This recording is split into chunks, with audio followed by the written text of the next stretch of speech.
the other thing about me today is I'm in the Qantas Club in Sydney, flying back here. And I'm sitting there with Big Cho, Matty Richardson, and I see wandering through... He did, yeah, he won the silver.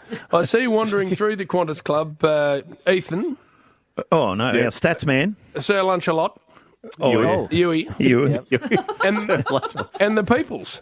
Oh, People's Caller. People's Caller, Barry Denner. So I'm sitting there and Peoples comes up and we're chatting away, one of the great blokes. Yeah, good. And it's at that stage it's 8:15 in the morning. And anyway, we're chatting about this and that. He's flying down to Hobart and all the rest of it. And then the People's, I could see his eyes mist it over because he got to look at the Bay Marie. He said, I've just got to get some food. So he's taken off to the Bay Marie. I'm roaring with laughter. He comes Was this back. Ewan or... No, well, Huey, don't worry. Huey knew where the Bay Marie was.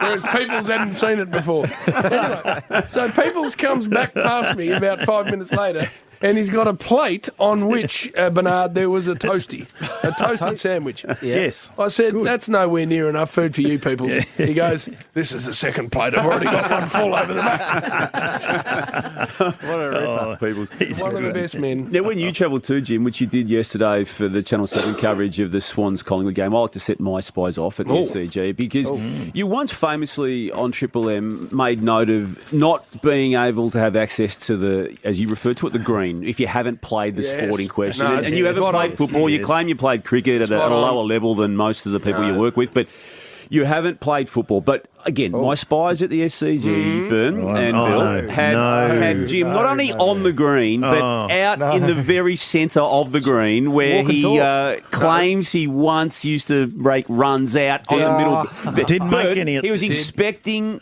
the pitch. Well, I'll tell you why. Because I was sitting up there and I was about to go down and do... You'll tell us why, I know. Amazing work for Seven. But anyway, I'm sitting up there and I'm looking down at the square, and if you remember, which none of you do because you don't pay enough attention, Bernard might because he loves his cricket. Yeah. The test match pitch for the Sydney Test last year was horrible. It had a big flat bit where they bounced the ball and the pitch Shiny bit. Yeah, it was horrible. Yep. Whereas I'm looking up from the box and it's beautifully grassed, and I thought, have they relayed that? I've got droppings now. And then I thought I'm going out to have a look. So I'm out there. So you were. You can confirm what my spies said. We've got the test match coming up in January, so I was doing some work. In January. No, you working, not. Working out there. They've got 4 more football matches to play there before. So, Jim, and that wasn't just the only thing the spies told me. But you don't have to do that, you know what, Jim. Bill? He then Hang on, started Damo. dagging. He doesn't have to do Yes, that. I do. It's called research. I see Howie doing that sort of stuff out there and all the other boys. You don't have to do that. You have a go at people for doing that, Jim. He's on the green. fantastic, but he doesn't know what he's looking at when he's talking about a pitch. Whereas I've spent my life on him. All right, You made no runs there at all. That's true. Sadly. Yes. Sadly, that bit is true. Wayne Holdsworth out a used to pitch get you. for December. No, January. Yeah. Or January. Yeah, January. In January. So 5 months away. Okay. And Bill, he dagged Steel Sidebottom. That is not true. Did you speak to Steel Sidebottom for about 5 minutes? I'm inspecting the pitch, and suddenly I hear from behind me, "You're batting or you're bowling?" And I turn around, and there's the great Steel Sidebottom. So I can't. What am I going to not answer him?